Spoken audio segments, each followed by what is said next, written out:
Coach, after last game, you said you wanted to see how this team finished tonight.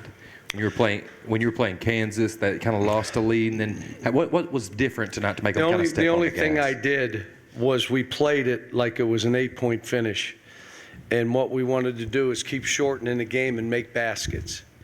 We're still not quite there. We didn't finish off. We got too late in the shot clock. Some of them you want to go and shoot it and rebound it, and you kick it out and you go again, and now you just used a minute off the clock. They don't have a chance to beat you. We hadn't worked on any of that with Kansas. I was just trying to get them to be a basketball team, pass to each other. So we really didn't. Now we're beginning to. I'm trying to put guys in situations in these kind of games and see how they play. We still had some breakdowns. Discipline. You can't just do what you want to do.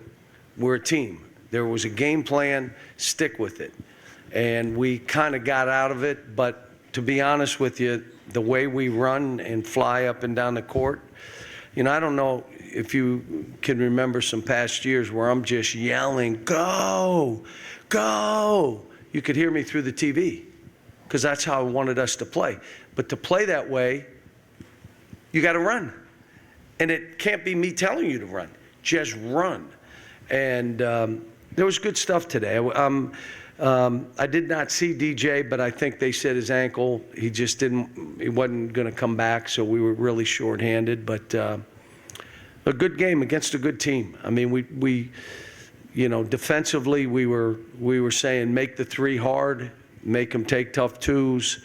They can beat you with threes, and they also beat you if you turn it over, because they unbelievably finish at the rim. And we just didn't turn it over that much.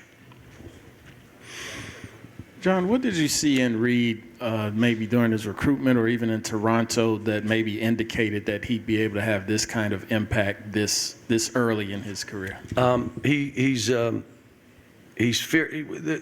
My best players that I've coached, and I've coached NBA all MVPs, those players are even keel. Now, they'll get emotional about a play, but they're never up and down. Those guys, they just are like that, and that's how he is. Now, I was just with Chip Rupp. The Rupp family has been unbelievable to me. Chip and his son, Brad, they grew up together, so I saw him last night.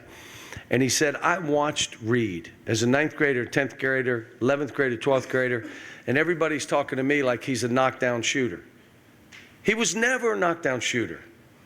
When I saw him, that was, you know what he's done? He lives in that gym, he works, and he's made himself, kind of like Shea and some of these other kids that I've had, they build their own confidence.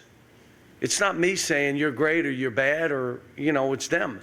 But I always saw his ability to have a feel for passing, his hands. I'm not joking when I say this. That's Stacy's. That's who that is. Jeff wasn't that way. Stacy was that way. And, you just see him get his hands on balls. But again, he had about 5 breakdowns today that were disciplined. He just, why'd you try to steal that? Why are you leaving your feet? We're not playing that way. But he's young. He's young. I don't know. His plus minus was probably off the charts again. 30. Yeah, 35.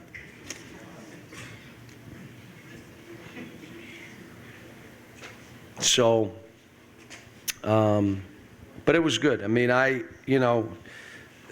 we didn't take as many threes, and I know some people will be so mad because they're telling me how to coach and we need to take 35 threes and he doesn't listen and all that stuff. There are games you're going to take more and there are games you're going to take less. Just how it is. Yeah, John, I've always thought overrated was about the dumbest cheer ever. I know you had to get after the student section late in the game because that's what they were doing. Our fans are the best. Our students are the best. But I just, that kind of stuff I've never been, we get it everywhere we go. And sometimes we got some coaches that would encourage that.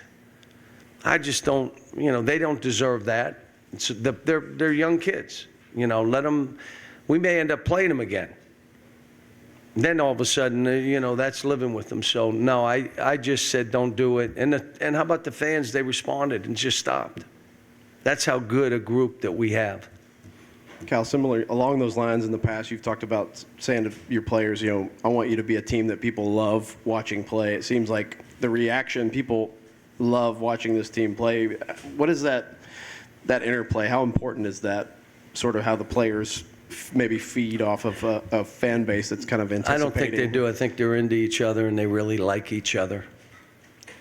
You guys, against Kansas, got off to that hot start in the second half, then let it go, and you talked about learning how to finish. You guys kept it on the gas. How about we were up, and then all of a sudden I look and we're down. I call a timeout, and then we're up 5 at halftime, which was the Kansas score.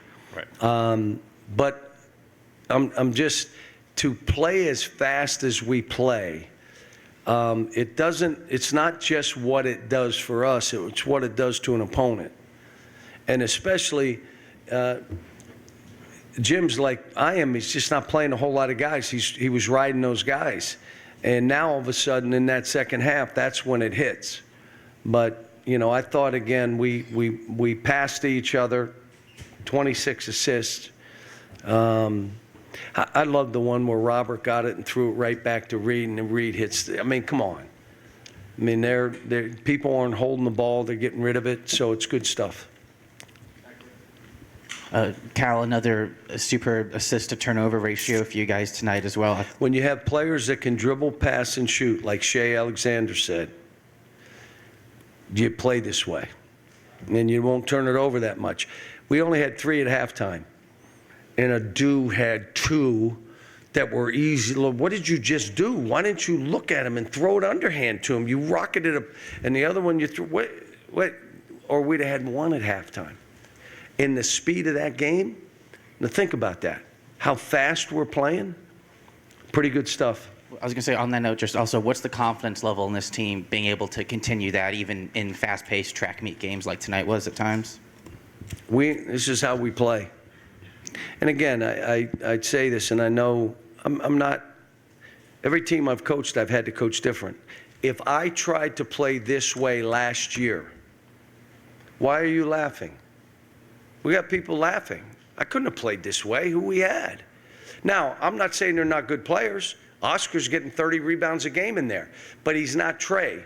Trey's not him. I wish Trey rebounded a few more balls, but you can't play this way if the guys aren't good with the ball and confident three-point shooters.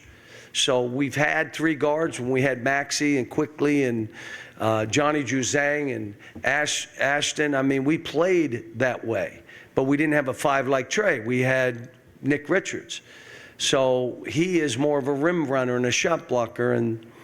But I'm anxious to get a couple of the bigs back. And the people that come in my gym, we got people that have never walked in my gym that are giving their opinions of what these big kids are or when or why or this or rumors or I don't get it. I really don't understand it. Like Aaron, the guys on TV watched it today and yesterday, watched him. So I'm hoping he plays Saturday. But what if he doesn't? Was I lying? No, I just think he will play Saturday. If he doesn't, he'll play the next Saturday. Z finally did not practice today, got sick. I don't think he's telling the truth. I am telling the truth. Had 104 fever. Isn't it going to be fun when we get these guys back? How about we talk that way? So it is what it is. Listen, appreciate y'all. I got to go do this radio. This is a half hour later for my body than normal. So I got to get home. So let me go do this radio. Appreciate it.